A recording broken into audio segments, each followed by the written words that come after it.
ఇంటికొచ్చేటప్పటికి ప్రాణ స్నేహితుడు కాలేజీలో ఒక సంవత్సరం సీనియరు అయిన రెడ్డి వచ్చి కూర్చుని ఉన్నాడు.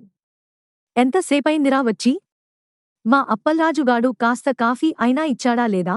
అన్నాడు రాజు హుషారుగా. మనకు సంకోచమనేది మైక్రోస్కోపు కింద పెట్టి చూసినా కనిపించదుగా. అడిగి మరీ ఇప్పించుకొన్నాను.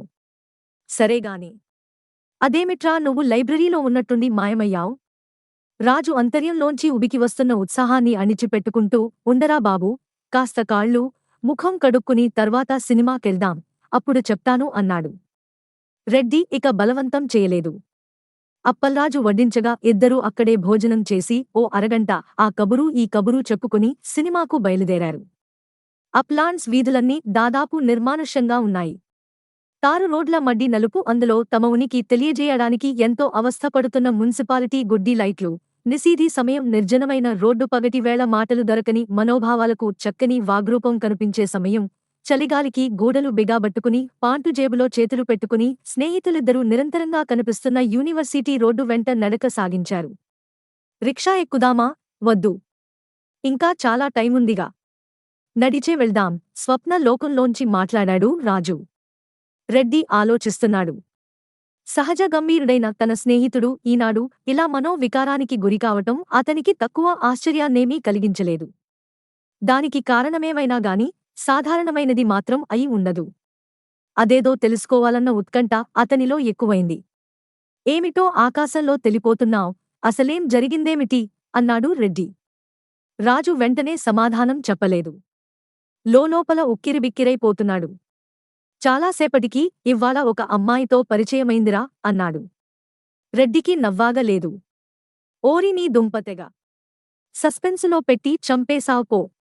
నీ సంతోషం చూసి మీ నాన్నగారు మినిస్టరయ్యారేమో ననుకోన్నాను సుమా. గొప్ప ఘనకార్యమే చేశావ్. ఈ విశాఖపట్నంలో తలుచుకోవాలేగాని ఒక్కతే కాదు, 100 మందితో పరిచయం చేసుకోవచ్చు. అది అంత అపూర్వమైన విషయమేమీ కాదు.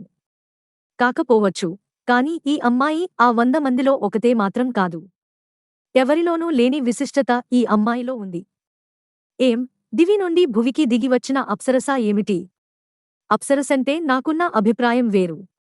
కవులు వర్ణించినట్లుగా చంద్రుని లాంటి ముఖం, చేపల్లాంటి కళ్ళు, తూనీగ లాంటి నడుము అవన్నీ ఏమీ లేవు. అంత అందమైనదీ కాదు. మనిషి రంగు కూడా నలుపే కాని ఆ అమ్మాయిలో ఏదో అనిర్వచనీయమైన అందం, ఆకర్షణ ఉన్నాయి. ఆ కళ్ళు నోరు విప్పకుండా కళ్లతోనే ఎన్ని మాటలైనా చెప్పగలదు తెలుసా? అయితే అదేదో సినిమాలోలా నల్ల పిల్లన్న మాట. కొంపదీసి ప్రేమించావా ఏమిటి? స్నేహితుని ఎగతాళి మాటలకు రాజు బాధపడ్డాడు. నేనే ఉద్దేశ్యంతో చెప్తున్నానో ఈ మూర్ఖుడు అర్థం చేసుకోడేమిటి అనుకొన్నాడు మనసులోనే. నాకేమీ తెలియదనుకోకు రెడ్డి, ప్రేమంటే నీ నిఘంటువులో ఉన్న అర్థంలో ఆ అమ్మాయిని ప్రేమించడం లేదు. కేవలం ఆ అమ్మాయిలో ఎటువంటి ఆకర్షణ ఉందో చెప్తున్నాను. అంతే. వీలైతే ఆ అమ్మాయితో పరిచయం ఇంకా పెంచుకోవాలనుకుంటున్నాను. మనం చదువుకొన్నవాళ్లం. ఆ అమ్మాయి కూడా చదువుకున్నదే. ఇందులో తప్పేముంది చెప్పు? రెడ్డి కూడా స్నేహితుని మనసు నొప్పించి నందుకు బాధపడసాగాడు. రాజు వట్టి సెంటిమెంటల్ ఫూల్.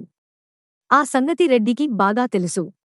తెలిసికూడా తానే తొందరపడి అతని మనసు నొప్పించాడు. ఆ తప్పు దిద్దుకోవటానికి ప్రయత్నిస్తూ, నిజమే, అందులో తప్పేమీ లేదు. మనమంతా చదువుకున్నవాళ్లం. ఇంతకు ఎవరా అమ్మాయి? అన్నాడు. పేరు తెలియదు. రెడ్డి నవ్వి, బాగానే ఉంది, నాకు కాళ్ళు నొప్పెడుతున్నాయి. రిక్షా పిలుద్దామా? రాజు అన్యమనస్కుడై సరే అన్నాడు. స్నేహితులిద్దరూ రిక్షాలో కూర్చుని మౌనంగా సినిమా హాలు వైపు ప్రయాణం చేస్తున్న ఆ సమయంలోనే హార్బరు సమీపంలోనున్న ఒక చిన్న పెంకుటింటి వరండాలో పడుకుని ఆకాశంలో మినుకు మినుకుమంటున్న నక్షత్రాల కేసి చూస్తూ ఆలోచిస్తోంది వనజ. హాస్పిటల్ నుంచి వచ్చి తమ్ముడు ప్రకాశానికి, తనకు 4 మెతుకులు వండుకోటానికి ఇంతసేపు పట్టింది. తనకు ఇంటి పని బొత్తిగా చేతకాదు. అక్కయ్య ఉంటే స్కూలు నుంచి వచ్చి ఇంట్లో పనంతా ఒక్కర్తే చేసుకునేది. తనకు ఏ పని చెప్పేది కాదు. ఇప్పుడు అక్కయ్య హాస్పిటల్లో ఉంది. అలవాటు లేని ఇంటి పని చేయాలంటే వనజకు విసుగ్గా ఉంది. పైగా ఇంట్లో ఒక వస్తువుంటే మరొకటి లేదు. ఇవాళ బజారు నుంచి కూరగాయలు తెద్దామంటే డబ్బు లేదు. 1వ తారీఖున అక్క తెచ్చిన జీతమంతా మందులకు, మాకులకు ఎప్పుడో ఖర్చయిపోయింది. అక్క హాస్పిటల్ నుంచి బయట పడేదెప్పుడో. అంతకాలం ఈ సంసారం గడపటం ఎలాగో ఆ భగవంతుడికే తెలియాలి. అసలు అక్కకొచ్చే 120 రూపాయల్లో తిండి, బట్టలు, పుస్తకాలు అక్క ఎలా గడుపుకొస్తుందోనన్న ఆలోచన వనజకు ఇప్పుడు అక్క హాస్పిటల్లో చేరి సంసార భారం తన మీద పడ్డాక కలుగుతోంది. ఈ 10 రోజుల అనుభవంతో ఆలోచిస్తే అది కేవలం అసంభవ విషయంగా తోచింది కాని అక్కయ్య తన పొదుపుతో ఆ అసంభవాన్ని సంభావంగా చేసి చూపెడుతూ ఉంది. తనకు గాని తమ్ముడు ప్రకాశానికి గాని ఎప్పుడూ ఏ లోపమూ కనిపించనీయలేదు. ఆ విధంగా ఎలా సర్దుకొస్తుందో అక్కయ్యకే తెలియాలి. అయినా ఏమిటో ఈ దౌర్భాగ్య జీవితం? దీనికి అంతం లేదు కాబోలు. ఎన్నటికీ ఎదుగు బొదుగు లేని జీవితం. వ్యధిత హృదయంతో ఆలోచిస్తూ ఆ చలిలో అలాగే కళ్ళు మూసుకుని వైరాగ్యంలో పడిపోయింది వనజ. అలా ఎంతసేపు గడిచిపోయిందో, పక్కింటివాళ్లు సినిమా చూసి కాబోలు పిల్ల జెల్లాలతో రిక్షాలు దిగి పెద్దగా నవ్వుకొంటూ తమ పోర్షనులోకి వెళ్ళిపోయారు. వాళ్ల చంటి పిల్ల ఒకటే ఏడుపు. వనజ ఊహ స్రవంతి ఆగిపోయింది. ప్రకాశం ఎక్కడికెళ్లాడో ఏమో ఇంతవరకు ఇంటికి రాలేదు. వీడొకడు. అక్కయ్య హాస్పిటల్లో చేరిం దగ్గర్నుంచి భయమూ భక్తి లేకుండా తిరుగుతున్నాడు. రాత్రి ఎంతకు ఇంటికి రాకపోయేసరికి వాడికోసం భోజనం వడ్డించి మూతపెట్టి ఉంచింది. వనజ లేచి కూర్చుని బద్ధకంగా ఆవులించింది. ఆ రాత్రికింకా చేయాల్సిన పనులేమైనా ఉన్నాయేమోనని ఆలోచించసాగింది. చీరే సంగతి గుర్తొచ్చింది. కట్టుకున్న చీరే మాసిపోయింది. అన్నిట్లోకి అదే కాస్త మంచిది. ఆ చీరేతోనే రేపు హాస్పిటల్ కెళ్ళాలి కాబోలు. భగవాన్! భగవాన్! ఎందుకీ శిక్ష? విసుక్కుంటూ లేచి ఆ చీరే విప్పి బకెట్టులో నానవేసింది. అంతలో ప్రకాశం వచ్చాడు జంకుతూ. ఎక్కడికెళ్ళావురా ఇంతసేపు? వనజ కోపంతో అడిగింది. జింఖానా క్లబ్బులో సినిమా చూస్తుంటే ఆలస్యమైపోయిందక్క. టికెట్టు లేదు కదా అని ఉండిపోయాను. మనం సినిమా చూసి ఎన్నాళ్ళో అయింది కదక్కా జాలిగా అన్నాడు ప్రకాశం. వనజకు కోపం పోయి సానుభూతి కలిగింది. తోటి పిల్లలంతా సరదాగా సినిమాలకేళ్తుంటే పాపం వాడి మనసెంత బాధపడుతుందో. సరేలే, అన్నం ప్లేటులో పెట్టి ఉంచాను, వెళ్ళి తిను. ప్రకాశం తిట్లు తప్పినందుకు బ్రతుకు జీవుడా అనుకొంటూ వంటింట్లో దూరాడు. వనజ నిండా ముసుగు తన్ని మళ్లీ పడుకుంది. కాని నిద్రవచ్చే సూచనలేమీ కనిపించలేదు. మనసంతా గ్లానితో నిండిపోయింది. రాజు గుర్తొచ్చాడు. వెంటనే వనజ మనస్సు కృతజ్ఞతా భావంతో నిండిపోయింది. ఆ రోజు అతన్ని కలుసుకొన్నప్పటినుండి ఏదో పెద్ద అండ దొరికినట్లు ధైర్యం కలుగుతోంది. అతని వల్లనే అక్కయ్య ఆపరేషనుకు ఒప్పుకుంది. హాస్పిటల్లో డాక్టర్ల అంతా అతనికి తెలిసే ఉంటారు. అంతా సవ్యంగానే జరిగిపోవచ్చు. హఠాత్తుగా ఆ అబ్బాయి కలవటం ఎంత అదృష్టం! భోజనం చేసి ప్రకాశంలోనికొచ్చాడు. అక్క నిద్రపోతుందనే అభిప్రాయంతో చీకట్లో నే అటూ ఇటూ వెతకసాగాడు పక్క బట్టల కోసం. ఎక్కడా కనిపించలేదు.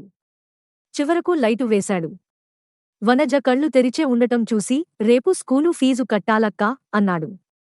సరేనేరా, రేపు చూద్దాం గాని బయట తలుపు గడివేసి వచ్చి గొడవ చేయకుండా పడుకో అన్నది వనజ. ప్రకాశం తలుపు వేసి వచ్చి లైటు అర్పివేసి మరుక్షణంలోనే గురక పెడుతూ నిద్రపోసాగాడు.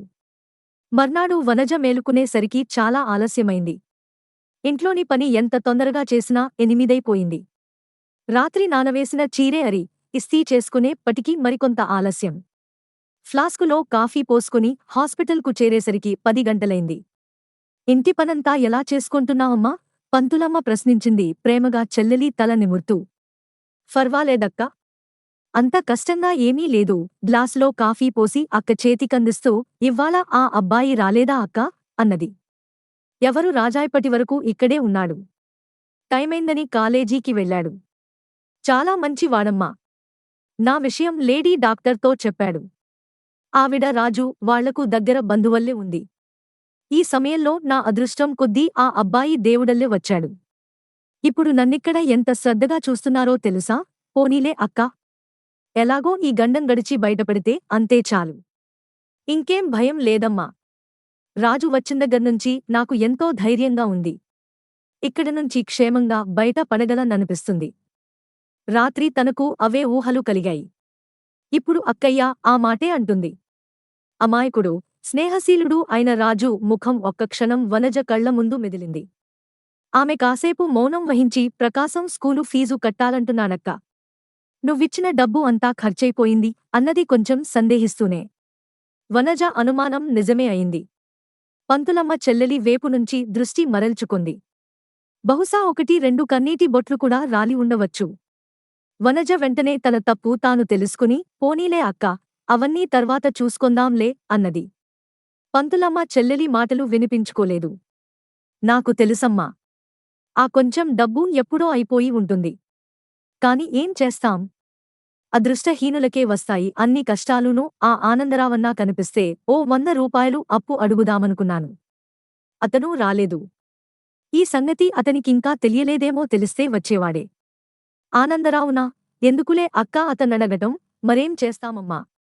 మనకు వేరే మార్గమే ఉంది చెప్పు అన్నది పంతులమ్మ బాధగా. అది సమాధాన్ని ఆశించి వేసిన ప్రశ్న కాదు, అందుకే వనజ అక్కకు సమాధానమేమీ ఇవ్వలేదు.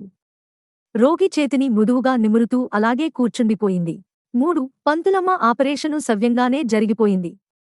అవసరమైన మందులు, మాకులు తెచ్చిపెడుతూ, చేదోడు వాదోడుగా ఉంటూ రాజు వారికి ఎంతో సహాయం చేశాడు. మగదిక్కు లేక, నిస్సహాయక స్థితిలో ఉన్న వారికి రాజు చేసిన సహాయం ఎంతో ఘనంగా కనిపించింది. వారికి ఎంతో ఆత్మీయుడైపోయాడు. ప్రతిరోజూ వార్డుకొచ్చి పంతులమ్మను పలుకరించి పోతుండేవాడు. ఆ సమయంలో వనజ ఉంటే మరికొంతసేపు కూర్చుని అవి ఇవి మాట్లాడుకునేవాళ్ళు. ఆ రోజు రాజుకేమీ తోచలేదు. అందులో రెడ్డి వారం రోజుల్నుంచి ఊళ్ళో లేడు. రెడ్డి లేకపోతే సాయంత్రం వేళల్లో పొద్దుపోవటం చాలా కష్టం. రాజు కాసేపు పంతులమ్మ దగ్గర కూర్చున్నాడు. తర్వాత లేచి రెడ్డి వచ్చాడో లేదో తెలుసుకుందామని లైబ్రరీకేసి వెళ్ళాడు. రెడ్డి రావడమైతే వచ్చాడు కాని చాలా బిజీగా ఉన్నాడు. అర్జంటు పనిమీద వెళ్తున్నాను, ఎక్కడికనీ మాత్రం అడగొద్దు, వస్తా అంటూ హడావిడిగా వెళ్ళిపోయాడు. అతని అర్జంటు పనేమిటో రాజుకు తెలుసు. రెడ్డి రసికుడు. అటువంటి విషయాల్లో వివరాలు అడగటంగాని చెప్పటంగాని ఇద్దరికీ ఆలవాటు లేదు. రాజు మెల్లగా సముద్రం కేసి నడవటం ప్రారంభించాడు. రామకృష్ణ మిషన్ దగ్గర కొచ్చేటప్పటికి కాళ్లు నొప్పెట్టాయి. సముద్రపు ఒడ్డున నిర్జన ప్రదేశం ఒకటి చూసుకుని అక్కడ కూలబడ్డాడు. ఆహ్లాదకరమైన చల్లని గాలి మూర్యుడస్తమించాడు. కాని చీకట్లింకా పూర్తిగా వ్యాపించలేదు. వెలుగు చీకట్ల కలయిక సముద్రపు మీద వింత రంగు పులుముకుంది. ఉదయించబోతున్న చంద్రుని కాంతి సాగర గర్భంలోంచి అప్పుడే బయటికొస్తోంది. 4-5 కాలేజీ అమ్మాయిలు కాబోలు అప్పుడే వచ్చి రాజుకు కాస్త దూరంలో కూర్చుని పెద్దగా నవ్వుకొంటూ కబుర్లు చెప్పుకోసాగారు. వాళ్లు మినహా బీచి అంతా నిర్మానుష్యంగా ఉంది. కొంచెం సేపటికి వాళ్లలోంచి ఒక అమ్మాయి లేచి తన వైపు రావటం గమనించాడు రాజు. మసక వెల్తురు తీరా దగ్గరికొచ్చేప్పటికి వనజ. నమస్తే డాక్టర్. రాజు కొంచెం తొట్రుపాటు పడుతూ నమస్తే అన్నాడు. ఇప్పుడే మీ అక్కగార్ని చూసి వస్తున్నాను. అక్కడ మీరు కనిపించకపోయేసరికి ఇలా వచ్చాను. వనజ నవ్వుతూ నేనిక్కడికొస్తానని మీకెలా తెలుసు అన్నది. రాజు సిగ్గుపడుతూ అబ్బే అది కాదు. మీరిక్కడకొస్తారని నాకేం తెలుసు? నేను ఊరికే వచ్చాను, ఏమీ తోచక అన్నాడు కంగారు పడుతూ. అతని అవస్థ గమనించిన వనజ బలవంతాన నవ్వు అపుకొంటూ గంభీర్యాన్ని తెచ్చిపెట్టుకుని పోనేంది, ఏమీ తోచకపోతే అక్కడ మా స్నేహితులంతా ఉన్నారు. రండి, పరిచయం చేస్తాను అన్నది. రాజు మరింత కంగారు పడుతూ వద్దు వద్దు, నేను కొత్తవాణ్ణి, మీ ఫ్రెండ్స్కి ఇబ్బందిగా ఉంటుంది అన్నాడు. వాళ్లకేమీ ఇబ్బంది ఉండదు. మీకు వాళ్ళు తెలియకపోయినా మీ గురించి వాళ్లకు తెలుసు. ఎలా తెలుసు? వనజ నవ్వి అదేమిటి, మీరు నాకు కావలసినవారు కదూ. అందుకని మా ఫ్రెండ్స్కి తెలియటంలో విచిత్రమే ఉంది అన్నది. అమ్మో, అప్పుడే 4 అమ్మాయిలకి తనని గురించి తెలుసునన్న మాట. ఇంకా ఎంతమందికి తెలుసో? వనజ తనని గురించి ఏమి చెప్పిందో రాజుకోక కొత్త అనుభూతి కలిగింది. పోనీ నేనే ఇక్కడ కూర్చుంటాను. మీకేం అభ్యంతరం లేదుగా? ఛా ఛా, మీరైతే నాకేం ఇబ్బంది. కూర్చోండి, కాసేపు సరదాగా కబుర్లు చెప్పుకొందాం అన్నాడు రాజు. వనజ అతని పక్కనే చల్లని ఇసకలో కూర్చుని చీర మడతలను పొందికగా అమర్చుకుంటూ మీరు నన్ను అండీ గిండీ అనకండి, వనజ అని పిలిస్తే చాలు అన్నది. సరే, అలాగే పిలుస్తాను. మీ అక్కగార్ని 2-3 రోజుల్లో డిశ్చార్జి చేస్తానని లేడీ డాక్టరు చెప్పింది. మీకు తెలుసా అన్నాడు రాజు. అదుగో మళ్ళీ మీ అంటున్నారు. వనజ నవ్వుతూ అక్క సంగతి నాకు తెలియదు. ఏది, ఈ పూట ఇంకా హాస్పిటల్కు వెళ్ళలేదు. స్నేహితులంతా బలవంతం చేస్తే ఇలా వచ్చాను. పోనింది, శుభవార్తే తెచ్చారు. మీ నోట్లో రేపు పంచదార పెడ్తాను అన్నది నవ్వుతూ. రాజుకు మొదట ఉన్న సంకోచం కాస్త తగ్గింది. తీయని ఆమె మాటలు అతన్ని కరిగించి వేశాయి. మసక వెల్తురులో అనిర్వచనీయమైన సౌందర్యంతో మెరుస్తున్న ఆమె ముఖం కేసి చూస్తూ అలాగే ఉండిపోయాడు. చాలాసేపటికి వనజ సిగ్గుపడుతూ అదేమిటి అలా చూస్తున్నారు అన్నది. రాజు తేరుకుని అబ్బే ఏమీ లేదు. మీ మతంలో ఆడవాళ్లు బొట్టు పెట్టుకోరు కదూ? మీ ముఖాన కుంకుమ బొట్టు ఉంటే చూస్తున్నాను అన్నాడు. ఓ అదా? నాకు అటువంటి పట్టింపులేవీ లేవు. బొట్టు నాకు అందంగా లేదు, కేవలం ఆడవాళ్ల ప్రశ్నే. చాలా బావుంది. బాగా చీకటి పడిపోయింది. చలి కూడా ఎక్కువైంది. రోడ్ల మీద దీపాలు వెలిగించారు. రామకృష్ణ మిషనులోంచి ఆధ్యాత్మిక విషయాల మీద ఎవరో ధారాళంగా ఉపన్యసిస్తున్నారు. వనజ తన సిల్కు చీరే కొంగును భుజాలమీద కప్పుకుని చలికి వణుకుతూ, ఏమండీ ఇక్కడ చాలా బావుంది కదూ? ఉదయిస్తున్న ఆ చంద్రుణ్ణి చూడండి. నీళ్లలో ఆ ప్రతిబింబం వెన్నెల బాట వేసుకుని ఎంత చక్కగా ఉందో, ఎంతసేపైనా ఇక్కడే ఉండిపోవాలనిపిస్తుంది కదూ అన్నది. అవును, చాలా బావుంది అన్నాడు రాజు. తన స్వంత ఊహాలోకంలోంచి బయటపడటం ఇష్టం లేనట్లుగా. వనజకు ఆ సమాధానం రుచించలేదు. చీకట్లో అతని ముఖ భావాలేవీ స్పష్టంగా కనిపించకపోయినప్పటికీ అతను ఇంకా సంకోచపడుతున్నాడని మాత్రం గ్రహించింది. చాలాసేపు ఇద్దరూ మౌనంగానే గడిపివేశారు. మాటలు పొడిగించటంలో స్త్రీల కన్న సహజ చాతుర్యాన్నంతా వంపయోగించికూడా వ్యర్థురాలైపోయింది వనజ. చటుక్కున పైకి లేస్తూ, మా వాళ్లంతా నాకోసం ఎదురు చూస్తుంటారు. నేనిక వెళ్తాను. గుడ్ నైట్ అంది. అప్పుడే వెళ్తారా? అర్థం లేని ప్రశ్న. వనజ తలూపి, వెళ్ళాలి, చాలా పొద్దుపోయింది అన్నది. రాజుకూడా లేచి నిలబడ్డాడు. వనజ నాలుగడుగులు వేసి, మళ్లీ వెనక్కు తిరిగి, మీరు మా ఇంటికొకసారి వస్తానని ప్రామిస్ చేశారు. ఎప్పుడొస్తారు అని అడిగింది. తప్పక వస్తాను. పంతులమ్మ గార్ని కూడా హాస్పిటల్ నుంచి రానివ్వండి. వనజ మరొకసారి గుడ్ నైట్ చెప్పి తన స్నేహితురాళ్లు కూర్చున్న వేపు వెళ్ళిపోయింది. మరికొంచెం సేపటికి వాళ్లంతా ఏమిటో చెప్పుకుని బిగ్గరగా నవ్వుకొంటూ వెళ్ళిపోయారు. రాజు హృదయం ఎందుకో హఠాత్తుగా బరువెక్కిపోయింది.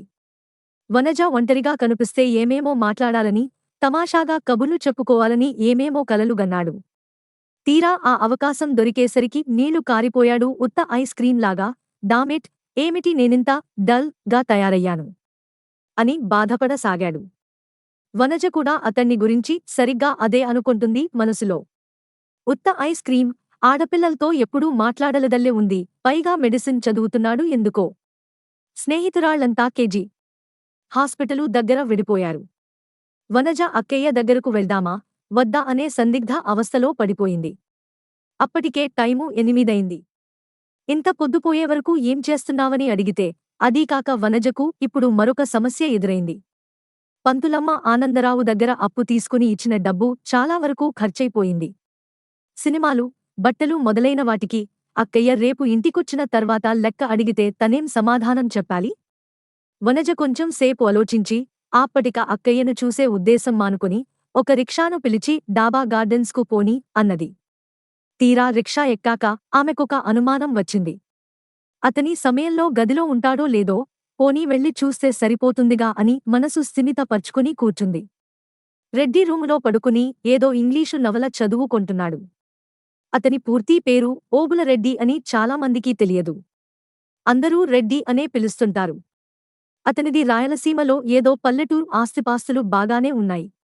అతని మాటలు పైకి మొరటుగా వినిపించినా హృదయం మాత్రం నిష్కల్మషమైనది. నమ్మి స్నేహం చేశాడంటే ప్రాణాలైనా అర్పిస్తాడు. ఆడా, మగా స్నేహితులు కూడా అతనికి తక్కువేమీ లేరు. 2-3 అమ్మాయిలతో చాలా సన్నిహితమైన సంబంధమే ఉందని కాలేజీలో పుకారు.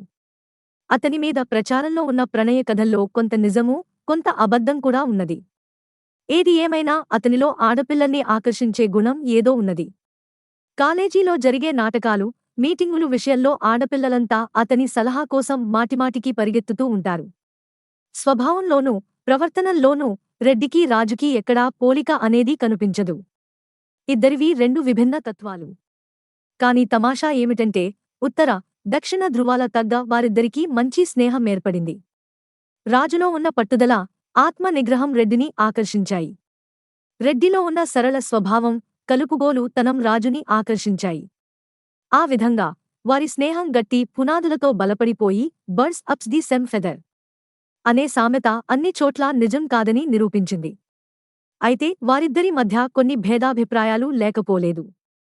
కాని వాటిని గురించి ఎప్పుడూ చర్చించుకోరు. అటువంటి సందర్భాలేవైనా వస్తే జాగ్రత్తగా తప్పించుకొంటారు. అందువల్లనే రెడ్డి ప్రణయ కలాపాలను గురించి రాజుకేమీ తెలియదు. డిటెక్టివ్ నవల చదువుకొంటున్న రెడ్డి రిక్షా ఆగిన శబ్దం విని తలెత్తి చూశాడు. వనజ రిక్షా దిగి లోపలకొస్తోంది. రెడ్డి సంభ్రమితుడే లేచి నిలబడి తోట్రుపాటుతో, ఇదేమిటి వనజా, హఠాత్తుగా ఇలా ఊడిపడ్డావ్ అన్నాడు. వనజ నిస్సంకోచంగా లోపలకొచ్చి, అక్కడున్న ఒకే ఒక మంచంమీద కూర్చుంటూ, ఏం, రాకూడదా అన్నది. ఆహా, రాకూడదని కాదు. ఇదివరకు బ్రతిమాలితే గాని వచ్చేదానివి కాదు. ఇప్పుడు నీ అంత నువ్వే వచ్చావని. ఎప్పుడు పడితే అప్పుడు రావచ్చునని మీరేగా చెప్పారు. స్నేహితులెవరైనా వస్తున్నారా ఏమిటి? అదేమీ లేదు. 7 దాటితే మన రూము స్నేహితులందరికీ ప్రోహిబిటెడ్ ఏరియా అని తెలుసు. ముందుగా చెప్తే తింటానికి అదీ ఏర్పాటు చేసి ఉండేవాడ్ని కదా అని. సరేలెండి. ఆ అతిథి మర్యాదలన్నీ మరోకప్పుడు చేద్దురుగాని ఇప్పుడు నేను చాలా అవసరం ఉండి వచ్చాను. నాకొక 100 రూపాయలు కావాలి అన్నది. దానికేం, అలాగే తీసుకో. రెడ్డి ఆ అవసరమేమిటో అడగనూ లేదు. వనజ చెప్పనూ లేదు. సూట్ కేస్లోంచి డబ్బు తీసి వనజకిచ్చాడు. చాలా థాంక్స్. మీ బాకీ ఎప్పుడు తీర్చుకొంటానో ఏమో అన్నది వనజ కృతజ్ఞతా దృక్కులతో. రెడ్డి మెల్లిగా వనజ చేతిని తన చేతిలోకి తీసుకొంటూ, ఏం, ఆమాత్రం నాకు రుణగ్రస్తురాలవై ఉండకూడదా ఏమిటి అన్నాడు. వనజ లజ్జితయై తన విశాల నయనాలను అవసరం చేసుకుంటూ మెల్లగా నవ్వి, ఎందుకుండకూడదు? మనిద్దరి మధ్య బాకీలు తీరేవా పెట్టేవా అన్నది. రెడ్డి మాట్లాడలేదు. వివసుడై పరిణితములైన ఆమె సర్వాంగాలను నిర్నిమేష దృష్టితో చూడసాగాడు. ఆమెను చూసినప్పుడల్లా తనెందు కంత వ్యామోహానికి లోనవుతాడో అతనికే అర్థం కాదు. ఆమె సౌందర్యంలో అంత అపురూపమైనదేమీ లేదు. మనిషిలో కాని, మాటల్లో కాని అపూర్వత అంతకన్నా లేదు. మామూలు బట్టలు, నగలు లేవు. మరేమిటో ఆమెలో ఉన్న ఆకర్షణ. రెడ్డికి చాలా రోజుల్నుంచి ఆ ప్రశ్నకు సమాధానం చిక్కలేదు. వనజ కన్నా అందమైన వాళ్లను చాలామందిని చూశాడు. కొంతమందితో సన్నిహితమైన సంబంధం కూడా ఉన్నది. కాని వారిని చూస్తే కలగని చిత్రమైన అనుభూతి ఏదో వనజను చూడగానే కలుగుతుంది. ఏమిటలా చూస్తారు? నేనేం కొత్తదాన్ని కాదుగా. ఎందుక్కాదు? నువ్వు నా కళ్ళకెప్పుడూ కొత్తగానే కనిపిస్తావ్, అది నా అదృష్టం. కాని తమరు సెలవు దయచేస్తే ఇవాళ కిక వెళ్తాను. ఇంట్లో అక్కయ్య కూడా లేదు అన్నది సున్నితంగా అతని చేతిని తొలగించుకుంటూ. అదేమిటి? చాలా రోజులకు వచ్చావ్, అప్పుడే ఎలా వెళ్ళనిస్తాను అన్నాడు రెడ్డి. అలా కాదు. ఇవ్వాళకు వదలండి. ఈసారి వచ్చినప్పుడు మీ ఇష్టమొచ్చినంతసేపు ఉంటానుగా అన్నది లాలనగా. రెడ్డి చిన్న పిల్లవాడిలా మారం చేస్తూ, ఊహూ, అలా వీల్లేదు. ఇవ్వాళ నిన్ను వెళ్ళనివ్వను అంటూ మరింత వాంఛతో ఆమెను ఆక్రమించుకోసాగాడు. వనజ ఇక వ్యర్థ ప్రయత్నమేమీ చేయలేదు. సరే కానివ్వండి. మీరెప్పుడు విడిచిపెట్టారు గనుక అన్నది నిస్పృహతో. రెడ్డి ప్రసన్న చిత్తుడై, దటీజ్ ఏ గుడ్ గర్ల్ అంటూ వనజను దగ్గరకు లాక్కున్నాడు. చాలా పొద్దుపోయిందనుకుంటాను. 12? ఈ రాత్రికిక ఇక్కడే ఉండిపోకూడదు. అమ్మో, ఇంటి దగ్గర ప్రకాశం నాకోసం చూస్తూ ఉంటాడు. వెళ్తాను, రిక్షా పిలవండి. వనజ మంచం మీది నుంచి లేచి చెదిరిపోయిన తల వెంట్రుకలను సవరించుకొంటూ అద్దం ముందు నిలబడింది. తన ఆకారం తనకే తృప్తి కలించలేదు. చెదిరిపోయిన జుట్టు, నలిగిపోయిన చీరే ఎవరి కళ్ళు కప్పగలవు? ముఖంలో కృత్రిమమైన ఏవగింపు కనపరుస్తూ, అద్దంలో తన ప్రతిబింబాన్ని చూసి వెక్కిరిస్తూ, దువ్వెనొకటి తీసుకుని చకచకా తల దువ్వుకోసాగింది. మరొకసారి అద్దంలో చూసుకుని కొంచెం పౌడరు ముఖానికి అడ్డుకుంది. బద్ధకంగా పడుకుని అరమోడ్పు కన్నులతో ఆమె వేపే చూస్తున్న రెడ్డి, లాభం లేదులే వనజ. తల దువ్వుకుని పౌడరు రాసుకోనంత మాత్రాన మాసిపోయేది కాదు. అది కనిపించేది నీ కళ్లలో సుమా అన్నాడు. ఏమిటో అది? అదే, నువ్వు దాచిపెట్టాలని ప్రయత్నించేది. ఛీ, మీకు మరీ సిగ్గు లేకుండా పోతోంది. సిగ్గే సింగారం అనేది ఆడవాళ్లకేనని విన్నాను. వనజ చీరే మడతలు సరిచేసుకుని దగ్గరగా వచ్చి అతని 2 బుగ్గలు పట్టుకుని సాగదీస్తూ, ఇప్పుడు చెప్పండి. ఏం కనిపిస్తుందో అన్నది. నాకు చాలా కనిపిస్తుంది. కాబట్టి నాకు కనిపించేదంతా దృష్టి లోపం లేని వాడి కేవడికైనా కనిపిస్తుందనటంలో సందేహమేమీ లేదు. చక్కగా దువ్వుకున్న తలకు, నలిగిపోయిన చీరకు పొందిక కుదరదు. అందులోనూ నీలాంటి అమ్మాయి విషయంలో. ఎవరైనా ఇట్టే కనుక్కోగలరు. వనజ నిర్లక్ష్యం సూచకంగా తల ఎగురవేసి, కనుక్కుంటే కనుక్కోనివ్వండి. మనిద్దరం పెళ్లి చేసుకోబోతున్నాంగా, ఇంకా ఒకరికెందుకు భయపడాలి అన్నది.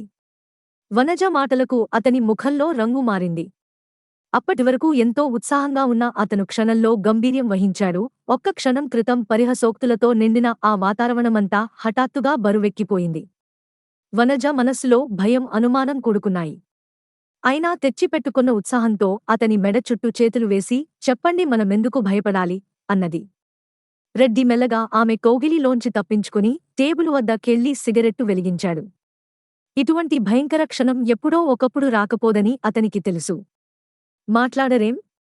మీరు అలా మౌనంగా ఉంటే నాకు భయమేస్తుందండి. రెడ్డి వనజ చూపులను తప్పించుకుంటూ మెల్లగా అన్నాడు. క్షమించు వనజ. నేను ఎన్నాళ్లనుంచో నీతో చెప్పాలని ప్రయత్నిస్తున్నాను. కాని చెప్పలేకపోతున్నాను. మధురమైన ఈ కల ఎక్కడ చేదిరిపోతుందోనని నా భయం.